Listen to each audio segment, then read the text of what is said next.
Hello friends, आप सभी को नमस्कार।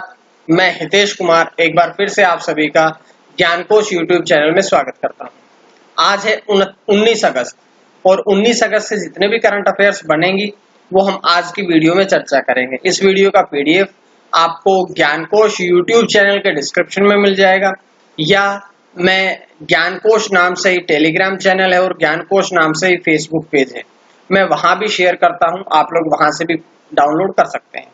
तो चलिए शुरू करते हैं आज की कुछ महत्वपूर्ण करंट अफेयर्स। सबसे पहला प्रश्न, गुणवत्ता नियंत्रण लैब की स्थापना की गई है। तो गुणवत्ता नियंत्रण लैब की स्थापना किसके द्वारा की गई है?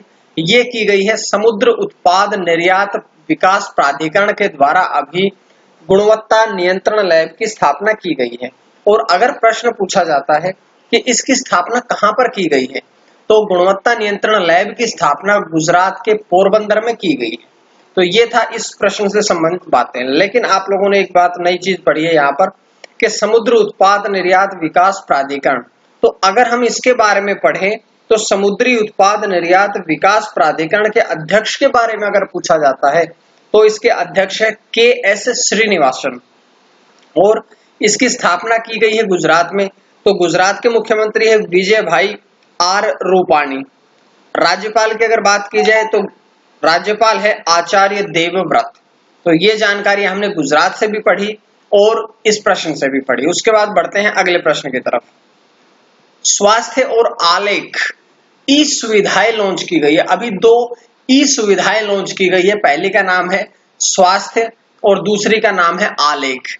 तो इनकी ये लॉन्च किसके द्वारा की गई है?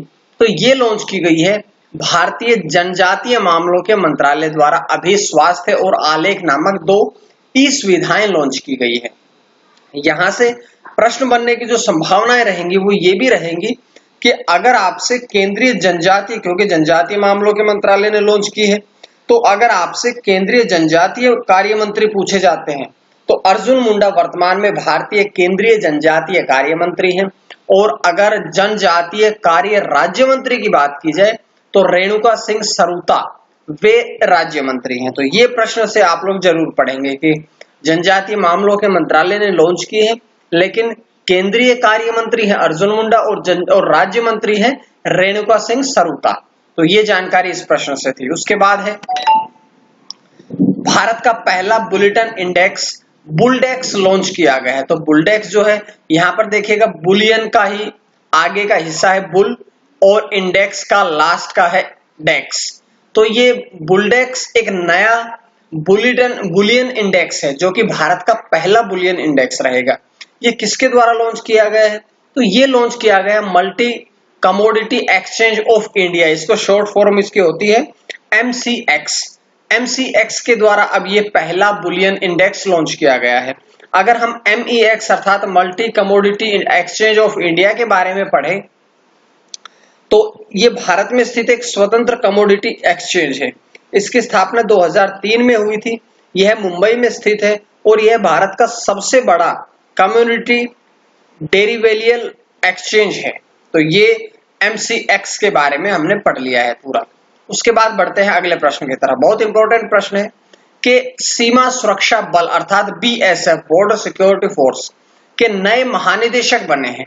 तो अब नए सीमा सुरक्षा बल के महानिदेशक कौन बने हैं? अभी बने हैं राकेश अस्थाना। राकेश अस्थाना को अभी BSF का नया महानिदेशक बनाया गया है। अगर हम BSF के बारे में कुछ बातें पढ़ें तो सबसे पहले तो BSF की फुल फॉर्म पढ़ेंगे बॉर्डर सिक्योरिटी फोर्स, जो कि हमारे जो इलाके हैं बाहरी जो बॉर्डर की सुरक्षा करती है वो सीमा सुरक्षा बल या BSF कहलाती है। अगर हम इसकी स्थापना की बात करें तो BSF की स्थापना हुई थी 1 दिसंबर 1965 को। अब BSF के मोटो के बारे में पढ़ते हैं। तो BSF का मोटो है जीवन पर्यंत कर्तव्य। ये यहां से हमने पढ़ लिया है और इसके निदेशक महानिदेशक अभी बने हैं, उनकी जानकारी भी हमने प्राप्त कर ली है। उसके बाद बढ़ते हैं अगले प्रश्न की तरफ। भारतीय प्रतिभूति और विनिमय बोर्ड अर्थात सेबी के नए कार्यकारी निदेशक कौन बने हैं? तो अभी GP गर्ग जो हैं वे अभी भारतीय प्रतिभूति और विनिमय बोर्ड अर्थात सेबी के नए कार्यकारी निदेशक बने हैं। इससे पहले अगर बात की जाए तो तो वे सेबी में मुख्य महाप्रबंधक के पद पर थे, जो अब कार्यकारी निदेशक बने हैं। अब यहां देखिए, आपने पढ़ा है सेबी के बारे में। सेबी अर्थात securities and exchange board of India, इसकी फुल फॉर्म है। अगर हम बात करें सेबी की स्थापना कब हुई थी, तो सेबी की स्थापना 12 अप्रैल 1988 में हुई थी। उसके बाद में इसकी एक्वायर्ड सिचुएशनरी स्टेटस जो है वो 30 जनवरी 1992 को होता है। इसके मुख्यालय की अगर हम बात करें तो सेबी का मुख्यालय है मुंबई में, और वर्तमान में सेबी के चेयरमैन की बात करी जाए तो अजय त्यागी, आईएएस अधिकारी अजय त्यागी जो हैं वे सेबी के वर्तमान में चेयरमैन है। तो ये जानकारियां पूरी हमने इस प्रश्न से पढ़ी है। उसके बाद है इनोवेशन चैलेंज फंड लॉन्च किया गया है। अभी हाल ही में इनोवेशन चैलेंज फंड लॉन्च किया गया है। किसके द्वारा लॉन्च किया गया है? ये ब्रिटेन सरकार के द्वारा भारत में लॉन्च किया गया है, जिसका नाम रखा गया है इनोवेशन चैलेंज फंड। अब इसके उद्देश्य के बारे में हम पढ़ें तो इसका उद्देश्य है अनुसंधान और विकास को कोविड-19 महामारी द्वारा अर्थव्यवस्था और पर्यावरण के लिए चुनौतियों का सामना करने के प्रस्तावों का समर्थन करना ही अब इनोवेशन चैलेंज फंड का मुख्य उद्देश्य है। उसके बाद बढ़ते हैं अगले प्रश्न की तरफ। ई पाठशाला शुरू करने के लिए साझेदारी की है। तो ई पाठशाला शुरू करने के लिए साझेदारी किस किस के बीच में हुई है? ये साझेदारी हुई है अखिल भारतीय फुटबॉल महासंघ अर्थात AIFF और भारतीय खेल प्राधिकरण SAI के बीच में अभी ई पाठशाला शुरू करने के लिए साझेदारी हुई है। ये मुख्य रूप से फुटबॉल का एक एथलीट कोचिंग कार्यक्रम है, जो कि ऑनलाइन कोचिंग कार्यक्रम रहेगा। इसको 3 भागों में विभक्त किया गया है। सबसे पहले तो माई फुटबॉल कल्चर, दूसरा है माई स्किल और तीसरा है माई ट्रेनिंग। तो ये 3 मुद्दों पर आधारित रहेगा ये। उसके बाद अगला प्रश्न, पढ़ाई तुहार पारा नामक एक नई योजना का शुभारंभ किया गया है। तो जो नई योजना बनी है पढ़ाई तुहार पारा, इसका शुभारंभ किसके द्वारा किया गया है? तो इसका शुभारंभ किया गया है छत्तीसगढ़ सरकार के द्वारा। छत्तीसगढ़ सरकार ने अभी पढ़ाई तुहार पारा नामक योजना शुरू की है। अब इसका अर्थ क्या है, इसका उद्देश्य क्या है? क्योंकि कोरोना वायरस के कारण पूरा जो शिक्षा का माहौल है वो पूरा खराब हो चुका है। इस बात को ध्यान में रखते हुए ऑफलाइन क्लासेस बंद है, ऑनलाइन क्लासेस पर पूरा जोर दिया जा रहा है। तो इसी बात को ध्यान में रखते हुए अब गांव और क्षेत्रीय स्तर पर शिक्षण कार्य को सुचारू रूप से चलाना ही इस योजना का मुख्य उद्देश्य है। अब ये छत्तीसगढ़ सरकार द्वारा शुरू की गई है। तो छत्तीसगढ़ के बारे में कुछ बातें पढ़ लेते हैं। छत्तीसगढ़ की राजधानी है रायपुर, नवा रायपुर, अटल नगर। छत्तीसगढ़ की में जिले कितने हैं? 28। छत्तीसगढ़ की राजभाषा क्या है? हिंदी और छत्तीसगढ़ी। छत्तीसगढ़ का गठन कब हुआ था? 1 नवंबर सन 2000 को। छत्तीसगढ़ के वर्तमान राज्यपाल कौन है? अनुसुईया उइके। और मुख्यमंत्री की अगर हम बात करें तो भूपेश बघेल जो हैं वे वर्तमान में छत्तीसगढ़ के मुख्यमंत्री हैं। तो ये सारी जानकारी इस प्रश्न से मिली। उसके बाद है अगला प्रश्न, प्रसिद्ध शास्त्रीय संगीत गायक पंडित जसराज का निधन। पंडित जसराज का निधन हुआ है। वे प्रसिद्ध शास्त्रीय संगीत गायक थे। उन्होंने बहुत से पुरस्कार जीते हैं। तो सबसे पहले उनके पुरस्कारों की बात करें, सबसे पहले उन्होंने 1975 में पद्मश्री पुरस्कार जीता। उसके बाद 1987 में उन्हें संगीत नाटक अकादमी पुरस्कार दिया गया।